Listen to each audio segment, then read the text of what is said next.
I'm Rachel Dean. I am the Chief Executive Officer at Voices for Virginia's Children. I can partially see you with the sun behind you, so I am very glad you are all here.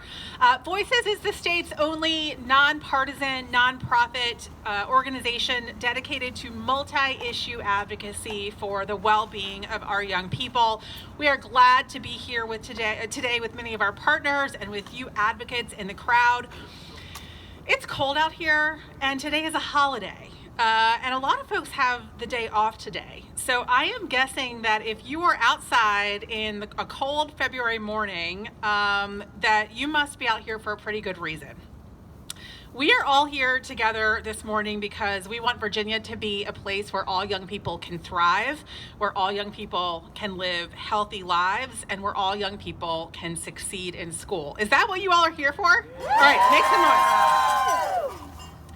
So what if I told you about a policy that would help children excel in school, that would improve academic performance, that would help improve school attendance, that would help make our children healthier? That sounds pretty great, right?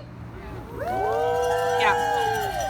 Well, that program already exists across our country, and it has for almost 80 years. Our national school meals law dates back to 1946. I was reading the bill yesterday, and I'm quoting from the 1946 legislation. It was the policy of Congress as a measure of national security to safeguard the health and well-being of the nation's children. Can you believe that? A national security issue to safeguard the health and well-being of our children. That's how our national school lunch program was created. That it is so important for us to have children healthy, ready to learn, and thrive at school, that we created a program 80 years ago to help states do just that.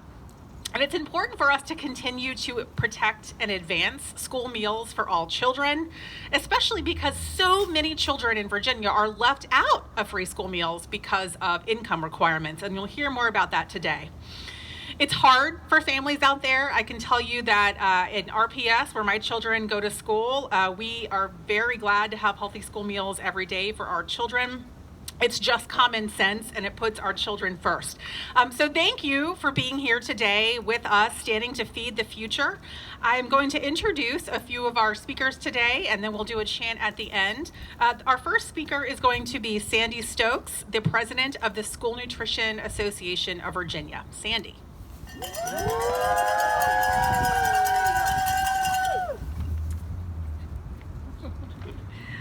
Hi, I'm Sandy Stokes. I'm the president of the School Nutrition Association of Virginia. Today I want to take a moment to talk about something that has the potential to transform not only the health and well-being of our students, but also the heart of our schools. The cafeteria staff and the essential work they do. I'm talking about universal school meals. Imagine a school where every child, regardless of their background or income level, has access to nutritious breakfast and lunch every day. Universal school meals can make that vision a reality. I know with the current administration that is a little further goal than we would like, but we still are going to really aim to get universal feeding out there. It's about providing a foundation for academic success, ensuring no child starts the day hungry, and supporting the incredible people who work tirelessly in our cafeterias. First, let's talk about the nutritional benefits. Our meals give every child the access to the same healthy, balanced food options, ensuring that all students, whether they come from a family with a stable income or one that struggles financially, are getting the nutrition that they need. Research shows that children who eat healthy meals at school are better able to focus, learn, and perform academically. When a child is hungry, it's hard for them to concentrate. Think about you before lunch and your stomach is growling. Think about those kids that didn't have breakfast when they came to school and they didn't get breakfast at school. All they can think about is how hungry they are. They cannot concentrate on their lessons. If we had universal meals, it would remove the barrier and give every child the opportunity to succeed.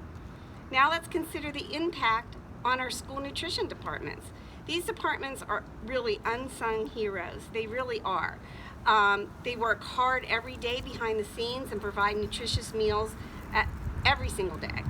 With universal meals, these departments could see more consistent flow of resources and funding, which could be directed towards improving food quality and expanding meal choices. Schools would no longer face the logistic burden of tracking eligibility, which takes a ton of time, worrying about students feeling singled out, or collecting meal debts throughout the school year, which at the end of the year takes money from the general fund. This time-consuming task would be eliminating, allowing cafeteria staff to do what they're supposed to do, and that's feed our kids. Let's not forget the important role of our cafeteria staff in this process. They're dedicated. They're there every day, and they're talking to the kids, and it's not because they make a ton of money, believe me. They greet students every day, create welcoming environments, and often form bonds with children because they're not a authoritative person in that school. They're just there to give a smile to the kids. With universal meals, we would be able to focus on their work with greater stability and less stress. They wouldn't have to worry about fluctuating participation rates or eligibility paperwork. They could spend their time perfecting their skills and feeding our kids.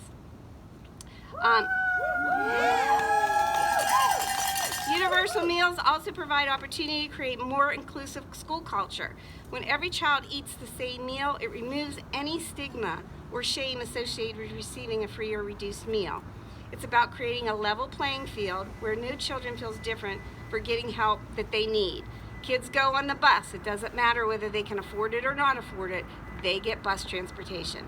They get books at schools. They get computers at school. Why not school lunch? In conclusion, universal meals aren't just about feeding children. They're about nourishing our minds, supporting the hardworking cafeteria staff, and building stronger, more equitable school communities. Let's invest in our students, our schools, and the dedicated individuals who make sure that every child has a meal to eat. Thank you.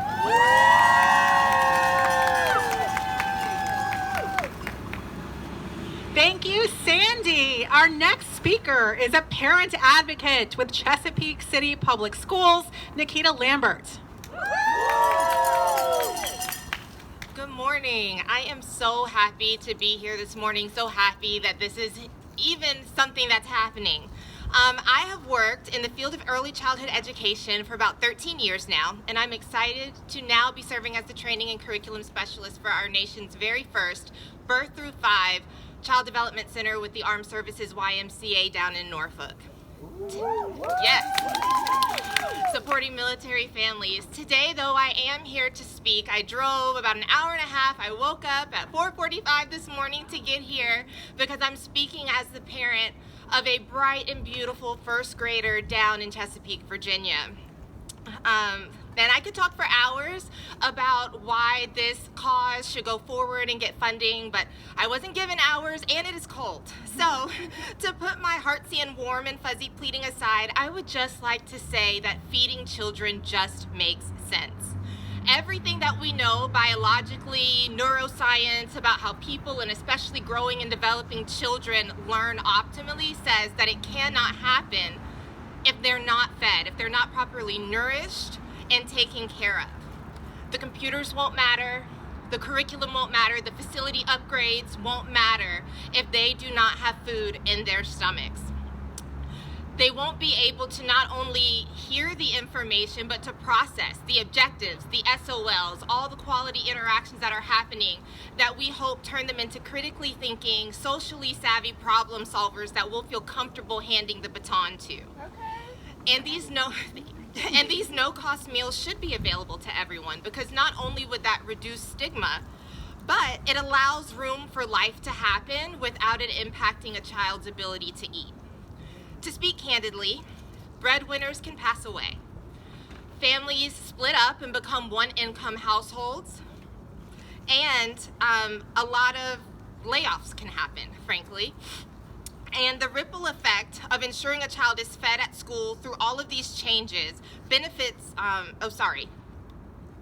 The ripple effect of ensuring a child is fed at school benefits the home life, because parents will have one less thing to worry about and less paperwork to remember. Parents and caregivers are people often with a lot on their plate, and ensuring that a house is happy makes sure that the child is happy, and we know that when children are happy, they learn better because their brain is not foggy due to the impact of stress. I myself am closing out a divorce process, and financially, the initial adjustment was devastating. If I were able to benefit from these no-cost meals, it would have alleviated a lot of stress for me and allowed me to be much more present emotionally for my son during the harder parts of the transition. Also, if I may be so bold as to petition a little bit on my own behalf, I would like to ask not only for no-cost meals, but for quite a generous budget, so that the amazing, hardworking, creative nutrition professionals will have access to a variety of foods for students: whole foods, proteins, complex carbs, because not only are these the best for us to be able to grow, and especially the children, my son has a lot of allergies and sensitivities that cause uncomfortable physical reactions, hives, and I won't get into it, but he's not often able to participate in things that are served because the budget doesn't allow for it. I'm grateful there's no anaphylaxis, but it does make me sad that he feels excluded, isolated sometimes, because it's just not in the budget to accommodate for his needs, and he's not alone. This is a growing demographic of children, and it's not their fault that they have allergies. It's not their fault that their parents might be in a hard spot. And let's face it, the morning hustle and bustle, just getting them dressed and clean and out of the door with all their school supplies, is so much without having to think about getting them fed as they walk out of the door. Every child deserves a full belly. And in summary, I would just like to say that when considering next year's budget, to consider that feeding children has a remarkable return on investment. How could it not? It just makes sense. Thank you.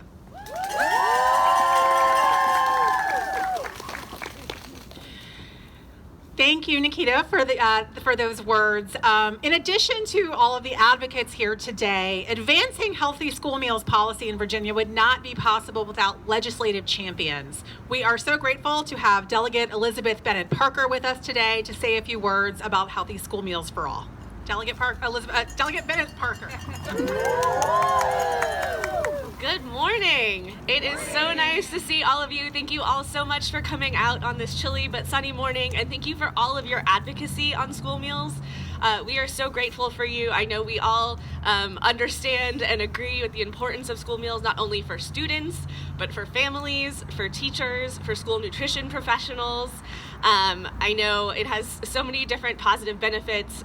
We want students to have full bellies and strong brains so they can learn and go through their day nourished and ready to learn. I know that while I'm honored to carry the House bill, Senator Danica Rome obviously had the Senate bill, and she has been a leader on this for so many years. I know we are all disappointed that it was not able to be funded in this year's budget, but I know that we will all continue fighting, and I'm excited for next year and excited for all of the work that all of you have done and all that we will continue to do together. And I know that this is going to become a reality, and I thank you so much for your hard work. Thank you again.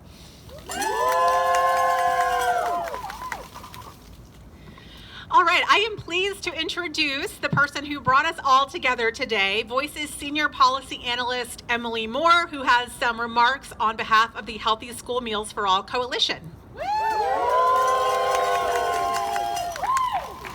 Good morning, school nutrition and anti-hunger advocates. I am so glad that you all are here with us today.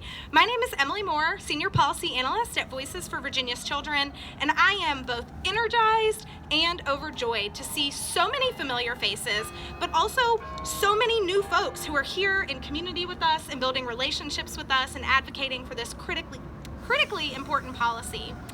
I am grateful to each and every one of you for being here today to call on Virginia lawmakers to support our families, our students, and our school nutrition departments by offering no-cost school meals in every single Virginia cafeteria. As you have heard from our speakers this morning, school meals are the most important school supply. Our school meals programs are some of the most effective tools to ensure that children do not go hungry and receive the nutrition that they need to learn, grow, and thrive. That is why Voices has joined together with our partners at Virginia Poverty Law Center and the American Heart Association to convene the Virginia Healthy School Meals for All Coalition. comprised of students, parents and caregivers, school nutrition professionals, and stakeholders in food access, health equity, and early childhood education sectors. Our North Star is that every student, regardless of their zip code or how much money that their family makes, has access to 2 healthy school meals every day. Healthy School Meals for All can protect our students from unnecessary shame and worry so that they can focus on what's most important to them: acing that math test, making that buzzer beater at their basketball game, and building their supportive community of friends. We are thankful to Senator Rome and Delegate Bennett Parker for continuing to be champions for this legislation, and we look forward to putting the full power of our coalition efforts behind their work. If you aren't already plugged into our coalition, we encourage you to connect with us.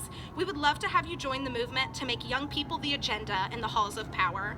Thank you, and I would now like to welcome my colleagues from our Healthy School Meals Coalition, Emily Hardy and Gonzalo Aida, to the podium to say a few remarks for their organizations.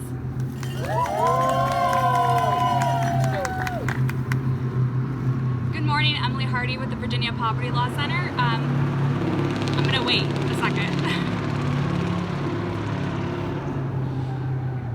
Very excited to be here with everyone. I think that the speakers who've already spoken really got to the heart of the issue, and I appreciate the importance of it, and I think all of you being here today really speaks to the importance of meals for children in schools, so thank you for being here with us. I wanted to point out one thing as, well, you know, with beautiful noises in the background. As a person who works in legal aid, we know that tough, restrictive rules on benefit programs make it so that people who would benefit from and should be eligible for those programs have difficulty accessing them. So when we talk about, you know, kids being eligible for school meals, we know that many kids who are eligible cannot get through the restrictive criteria, the difficult rules, the bureaucracy of getting that eligibility and getting those school meals. So School Meals for All eliminates that barrier for low-income children, and it makes sure that all of our children are fed regardless of their income. So thank you for being here with us.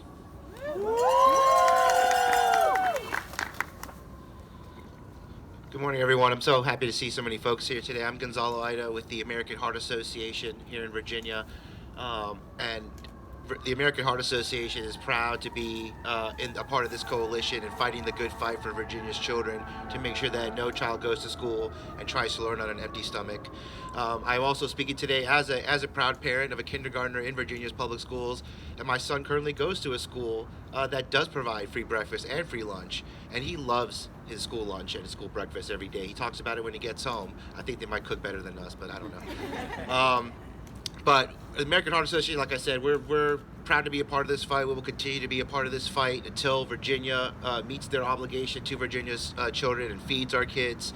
We will be with this coalition every step of the way, and we are very proud to be a part of this. So thank you all so much, and thank you all for being here today. All right, are y'all ready to chant? Yeah. All right, Sophia, I'm bringing up my very energetic colleague, Sophia, to help lead us in our chants. All right, we're gonna do 2 chants. First, healthy school meals for all. Ready? Yeah. All right. Healthy school meals for all. Healthy school meals for all. Healthy school meals for all. Healthy school meals for all. All right, y'all ready for the next one? All right, we're gonna say feed our future. Feed our future. Feed our future! Feed our future! I am going to welcome Rachel back to the podium to give us some closing remarks. Thank you all so much. Yes, thank you for coming out on this cold but sunny morning to come together and be advocates to support all of our youth in Virginia. We are going to have some networking time starting at, I believe, 10:30 in room 600B. Oh, yes, let's keep it going, you guys. Keep the energy up. We do have a parent advocate. I want to welcome them to the stage. Okay, we are welcoming Laurel Budd, an advocate from Stafford County Public Schools. Welcome. And I want to apologize. For some reason on 95 it said there was a flood warning, so everybody slowed down drastically slowly. But I'm coming up from Stafford, And I just have a few remarks that I want to share if I can get there, and I appreciate you all making some extra time for me. I have been in the Stafford school system for a while. Before my daughter was born, it was the era of what we call the cheese sandwich, where our students would go up with their lunch, and if they didn't have money on their account, the lunch lady would dump it in the trash in front of them and then give them 2 pieces of bread with a piece of cheese on it. So fortunately, we have moved on from that era. But I have a couple of things and thoughts. I'm a proud parent of a student that attends a Title I school in Stafford County. I'm a single mother, and there have been times, at various times, where I've benefited from the assistance of various nutrition programs to provide healthy and nutritious food for my child. Our school currently provides nutritious breakfast and lunch for my daughter and for all of those that qualify for the community eligibility provision. And as a parent, this is actually a great comfort to me. I can't say enough about Tanya Morgan, our director. She goes out of her way to make sure that they have nutritious options. And I know as a parent, regardless of our morning, our busy schedule, other time constraints, my daughter is receiving 2 hot, balanced, nutritious meals. Miss Morgan makes sure that there are options that my child would otherwise not try. Roasted squash has become a favorite, and that's not something that was previously on the menu for us. Or this broccolini she does with the Parmesan cheese, and it's just perfectly al dente with a little dot of lemon, so shout out to her for that. So my child has been able to try some things, and she's even had me ask Miss Morgan for the baked apple recipe that they do at the school, because mine just don't match up. So I really have a lot of respect for the school nutrition program and their focus on variety, flavor, and nutrition, and it opened the door for conversations at home regarding healthy diet and a well-balanced diet as well. As an educator at the school, I can speak firsthand to the number of students that suffer from food insecurity, and that's something that's really close to my heart. The meals served in the building are, for some, the only meals that they have that day, and that's a hard reality to face as an educator. But it's vital that these meals are balanced and that they're nutritious. They're the sole source of fuel for a lot of our students to power through their academic journey. And we've all been there where you've seen the impact of students who are not hungry. That Snickers commercial about being hangry, that's very real. Our ability to reach the students is greatly compromised without their access to balanced and healthy nutrition. And I know you've already been here for a little while, so I appreciate you giving me a moment to speak, and I'm hoping that we can kind of move this forward. So thank you very much. Thank you, Laurel. We are so glad you're here. I mean, you guys, people are fighting I-95 traffic to come down to our state capitol because that's how important this issue is. We are so grateful you are here. So as I was saying, we will have some networking time on the 6th floor. It's room 600B, beginning at 10:30. I know some of you have meetings scheduled with your legislators up in the building, and we are looking forward to seeing you back on the 6th floor at 10:30. Thank you.